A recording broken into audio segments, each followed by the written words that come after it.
Your ancestors looked to the stars with hope. They saw a vast, sparkling expanse of possibility. They believed you were not alone. So you gathered all your dreams into a single voice, a message of greeting, a simple hello sent on waves of light and math. You aimed it at the nearest stars. Then you aimed it at the farthest galaxies. You shouted your existence into the great, dark void. You told the universe about your music. You shared your art and your discoveries. You explained your hopes for a peaceful future. You showed them pictures of your world, its deep blue oceans and green lands, its sprawling cities of light. You sent everything that made you human. Then you settled in to wait for a reply. Your parents waited. Their parents waited before them. Generations lived and died under silent skies. The silence was the only answer you ever received. It was a perfect, profound emptiness. It was deeper than any natural quiet. Your radio telescopes heard nothing. No whispers. No fragments of alien chatter. The universe, it seemed, was a library with only one book. And you were the author. This was the great silence. It became the backdrop of your entire civilization, a constant, unnerving reminder of your solitude. The silence was one thing, a mystery, a question without an answer. But then came the wall. Your probes, the tiny, brave messengers you sent ahead, began to vanish. One by one, they would travel for decades. They would report back dutifully across the void. Then, at a specific, chilling distance, they would simply stop. Their signals cut off in mid-transmission. No explosion, no cry for help, just gone. Your star science experts were puzzled. They launched more probes with better sensors.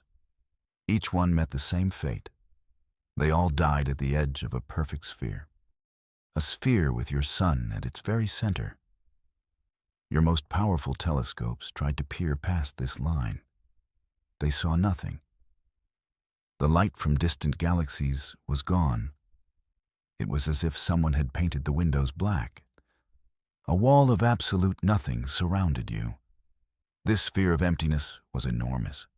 It stretched far beyond your outermost planet. Yet its boundary was sharp, precise to within a meter. It was no natural phenomenon.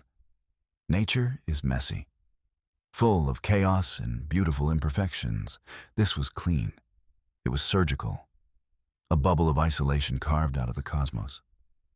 Your lonely solar system sat inside it, a marble in a vast, empty jar. The truth settled in like a winter chill. It was not a natural occurrence. It was designed. Your best minds ran the numbers again and again. They analyzed the faint energy readings from the edge. The conclusion was inescapable and terrifying.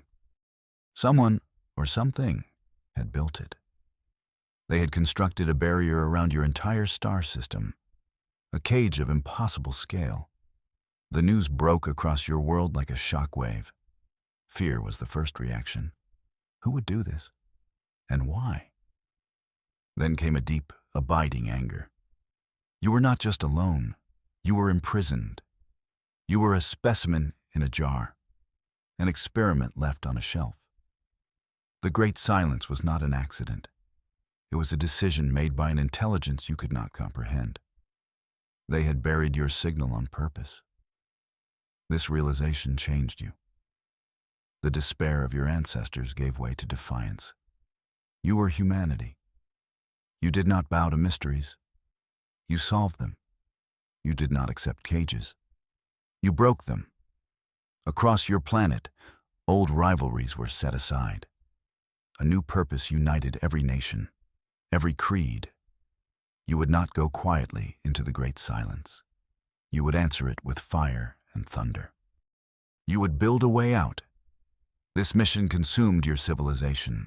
All your resources, all your genius, poured into a single project.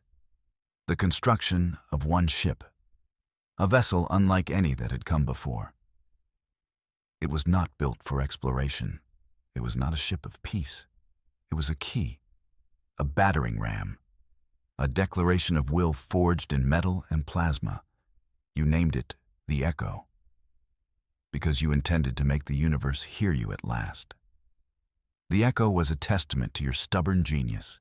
It did not fly through space in the old ways. It did not burn fuel to cross distances. Your science had taken a leap into the strange. You had created a reality drive. It did not move the ship through space. It moved space around the ship, a controlled, localized tear in the fabric of the cosmos. The ship was designed to punch through reality itself. Your brightest minds had theorized it for decades. They spoke of higher dimensions, of planes of existence folded next to your own. The barrier was a wall in your reality. So you built a ship that could step around it. The Echo would burrow into the space between seconds. It would navigate the quantum foam. It would treat the laws of physics as suggestions, not rules. A very human solution, some joked. When faced with a locked door, you build a machine to walk through the wall. The drive was a spinning core of exotic matter. It hummed with a power that made the air feel thick. Its energy signature was unlike anything you had ever created. It was your greatest achievement, and your most desperate gamble. The Echo was your one shot, a single arrow aimed at the heart of the silence. You poured all of your defiance into its engines. You were ready to shatter the quiet. Now you approach the edge of the silent zone. The ship, the Echo, glides through the black. On your main view screen, there is nothing to see, just the familiar, empty dark. But your instruments tell a different story. They scream warnings. The barrier is invisible, but it is there. A pressure that does not exist in 3 dimensions. A wrongness that scrapes against the hull of your ship. The crew is silent. Every person at their station. They watch the numbers on their screens flicker. The fabric of space-time ahead of you is thick. That is the only word for it. The reality drive is working harder now. It whines with the effort of keeping you whole. The ship's internal gravity plating sputters. For a moment, a technician floats from her chair. Then the system catches her. She falls back into her seat with a soft thud. The physics of your own vessel begin to unravel. The clock on the wall ticks, then stops for 3 full seconds, then jumps ahead. A cup of water on the command deck ripples. But there was no vibration. The light panels flicker, their colors shifting from sterile white to a deep, angry red. You are touching the edge of the void, and it is pushing back, not with force, but by telling your reality that its rules no longer apply here. The captain gives the order. A single, quiet word. Engage. The pilot's hands fly over his console. The reality drive spools to its maximum setting. The ship shudders. A deep, bone-jarring groan echoes through the hull. You are pushing against the wall now, forcing your tiny bubble of physics into a place it does not belong. The view screen shows nothing, but you feel it. A mountain of pure existence pressing down on you. The first attempt to pierce the field fails. It fails catastrophically. The barrier does not break. It does not crack. It simply resists. The energy you pour into it is absorbed without a trace. It is like punching water. But the water is 1 trillion tons of solid steel. The Echo screams in protest. Alarms blare across the bridge. Red lights flash in a frantic, desperate rhythm. The ship is thrown backward, not pushed, not blasted. It is violently ejected from the boundary. Reality reasserts itself with the force of a tidal wave. You are suddenly 20,000 kilometers from where you were a second ago. The crew is slammed into their seats. The ship's systems overload. The reality drive shuts down in a cascade of failures. You are left floating, broken and defeated. In the same silent cage you tried to escape.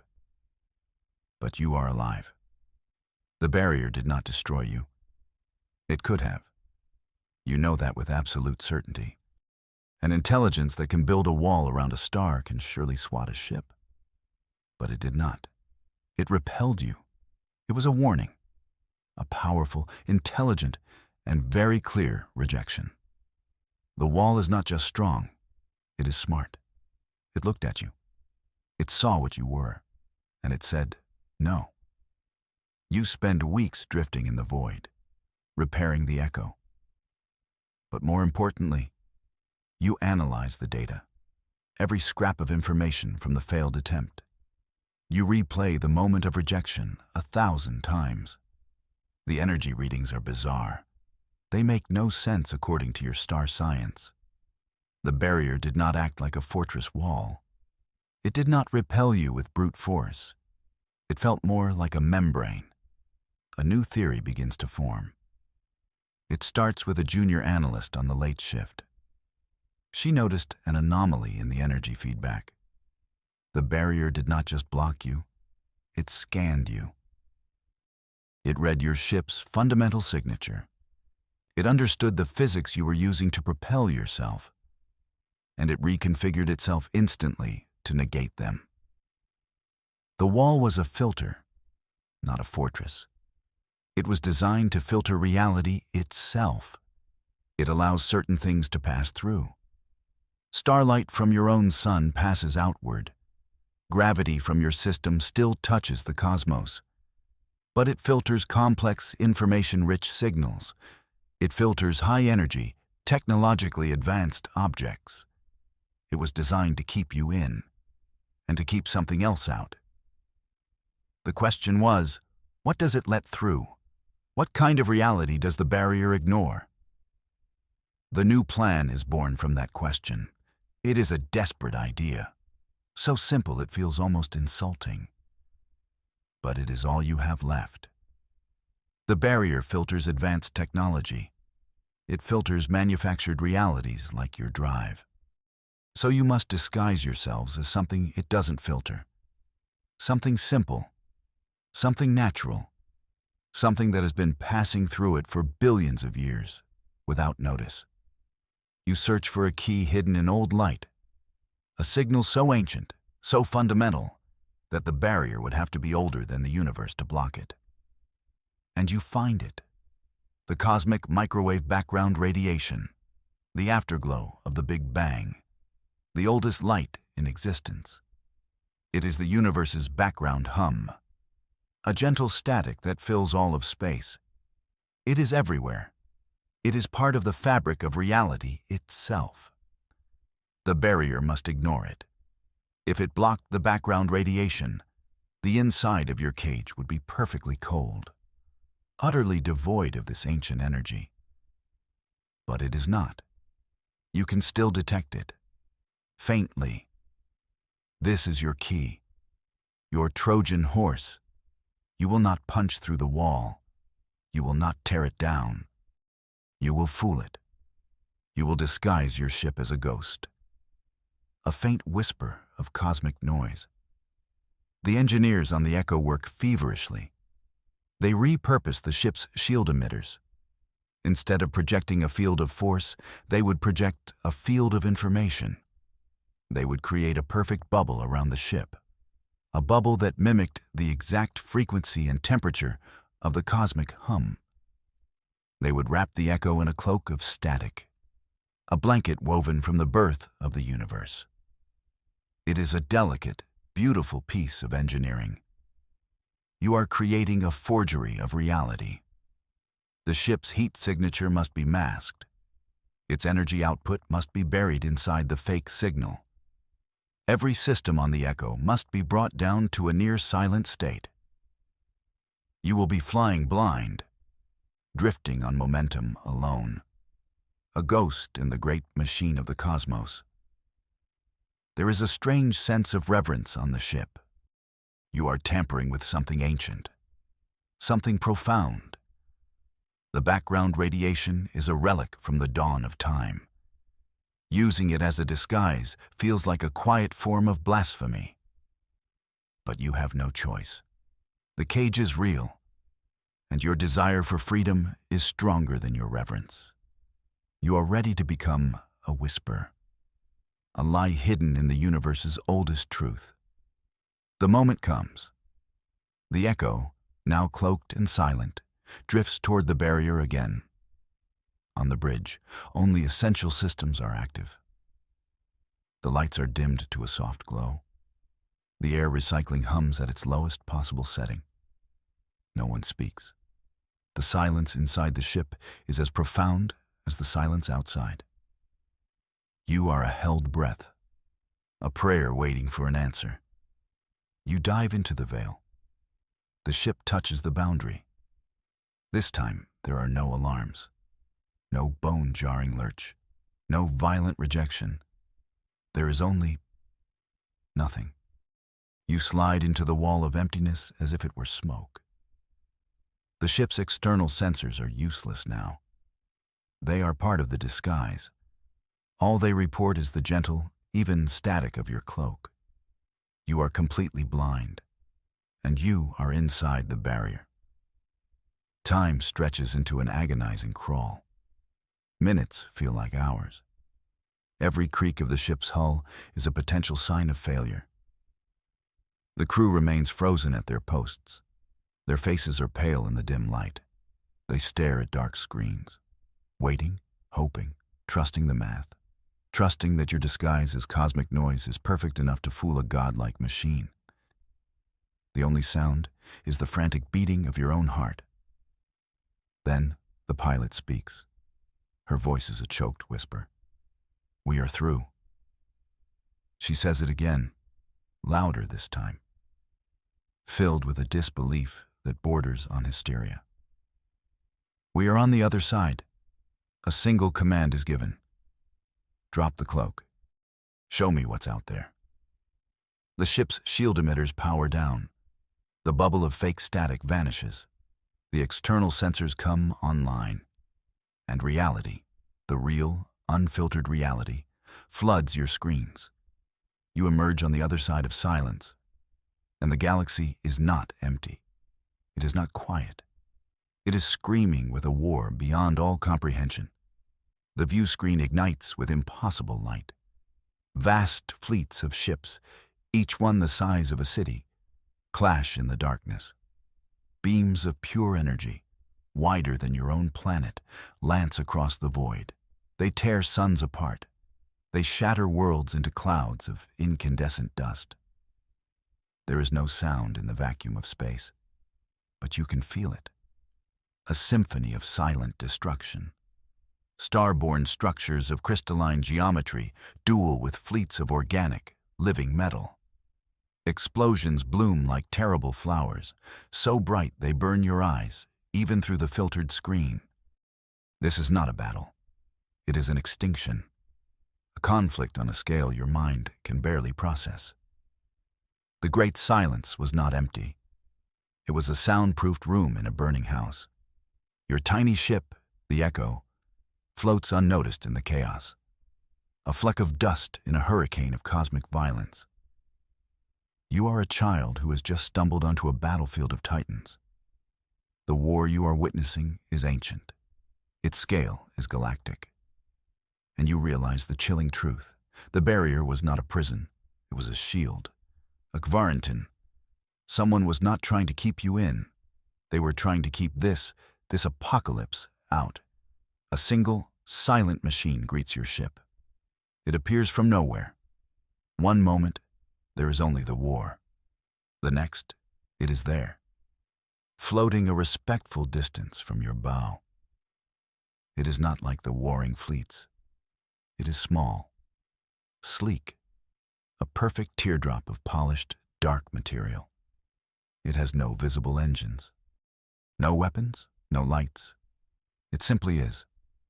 It exudes an aura of immense age and quiet power. It does not speak. It does not send a radio signal. It communicates directly. A wave of pure information washes over the ship. over every member of the crew. It is not a voice in your head. It is a feeling, an understanding that blossoms in your mind, fully formed. The machine is a caretaker, a guardian, and it has been watching you, waiting for you. The information flows into you without aggression. It is calm, patient. It shows you images, concepts, a history of the universe told in a single, breathtaking moment. You see the war begin, eons ago, a conflict between two ancient philosophies of existence, one of order and structure, the other of chaotic, rapacious life. The elder ones versus the hungering swarm, a war that has consumed millions of galaxies. The machine shows you your own world, a tiny, precious seed of new life. It shows you the moment your first radio signals reached the outer void. It shows how those signals were detected, not by the caretakers, but by the war. Your simple hello was a dinner bell ringing in a dark forest, a beacon that would have brought the swarm to your cradle. The machine explains everything without a single word. The barrier was a nursery, a sanctuary. It was erected by a network of beings, like this caretaker, an alliance of ancient races who had survived the war. Their mission was not to fight, but to preserve, to find young, promising worlds and shield them, to hide them from the galactic fire until they were ready, until they were mature enough to understand the danger and to make a choice. Your prison was a gift of unimaginable compassion. The great silence was the sound of a loving hand held over your ears, to spare you the screams. The cage was a cradle, protecting you while you slept. The machine shows you other worlds, hundreds of them, each in its own silent bubble, a galactic nursery of fledgling civilizations. You were never alone. You were just safe. The knowledge is overwhelming. Your entire history is recontextualized. Your defiance, your struggle. It was all the thrashing of a child in a playpen, a child who thought the walls were a prison, when they were the only thing keeping the monsters at bay. Shame washes over you, followed by a profound, humbling gratitude. You were not abandoned. You were protected. The caretaker offers you a choice. The information flows into your mind with gentle empathy. You can return to your nursery. The machine will erase the memory of your passage from the barrier's systems. You can go home, back to the quiet, back to the safety of your cradle. You can live out your lives in peace and let the older races continue the long, lonely fight. Your species can remain a child. The choice hangs in the silent bridge of the echo. The crew looks at one another. Their faces show a decade of emotions in a single glance. They look at the view screen, at the silent, terrible beauty of the galactic war. They look at the small, patient machine waiting outside. They think of their home, the blue and green world, so blissfully unaware. So safe. You have your answer. It is not a choice between safety and danger. It is a choice between childhood and adulthood. And humanity has never been content to remain a child. You look to your communications officer. You have a new message to send. A message not for the caretaker, but for your home, for every human waiting under the silent sky. You turn your ship's antenna back toward the barrier. You know the caretaker will allow this message through. It is part of the choice, part of growing up. You send a new signal. It does not carry greetings. It does not carry fear. It carries the truth, the full, terrible, and magnificent truth of your place in the universe. And it carries a new promise. The message ends with a simple declaration, a statement of intent that will redefine your species. We are coming, it says. You will not hide. You will not return to the nursery. You are humanity. and you have just found a galaxy full of monsters. Your new message is sent. The universe will hear you now, not as a lost child, but as a warrior, arriving at last for the dawn of a new age.